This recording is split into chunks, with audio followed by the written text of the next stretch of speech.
Hey there, Dr. Ken Steele here, giving you day number 15 of our daily reading plan. And today we're looking at Luke chapter 10, verses 25 to 37. It's known as the parable of the Good Samaritan.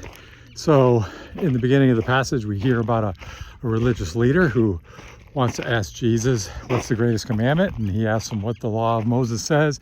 Love the Lord your God with all your heart, mind, soul, and strength, and love your neighbor as yourself. And Jesus replies, do this and you will live. But then it's interesting because then it says that the man wanted to justify himself.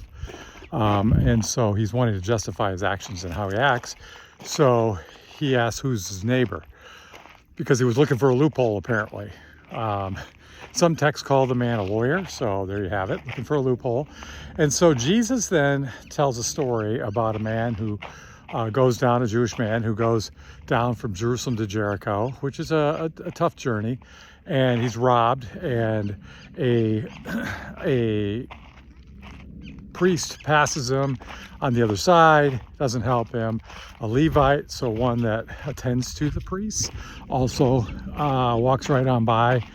And then you have a Samaritan man who stops and tends to his wounds, picks him up, puts him on his donkey to take care of him, puts him up somewhere, gives them quite a bit of money, saying take care of him until he's ready to get on his way. If there anything else is owed, I'll pay for it. So, and then Jesus asks, who do you think the neighbor was? And the man said, the one who showed mercy. Jesus says, do this and you'll live. So let's kind of look at that text for just a second. So what's interesting to me is that people in the name of religion sometimes will decide who they will help. And a Samaritan who is not considered to be someone you would talk to. Jesus regularly talked to Samaritans. Of course, you have the woman at the well, who's a Samaritan woman.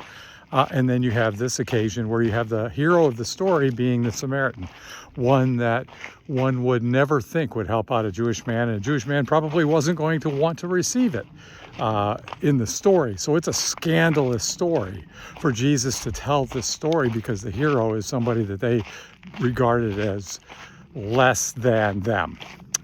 So what do we do with that? Here's what we do with it. You don't get to decide who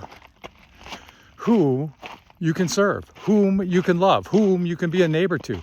God is the one that decides that for you, and that's anybody you don't want it to be. And so we have to, as followers of Jesus, step out and say, I will be a neighbor. I will care for someone. I will love them, because that's what Jesus commands me to do. Go and do likewise.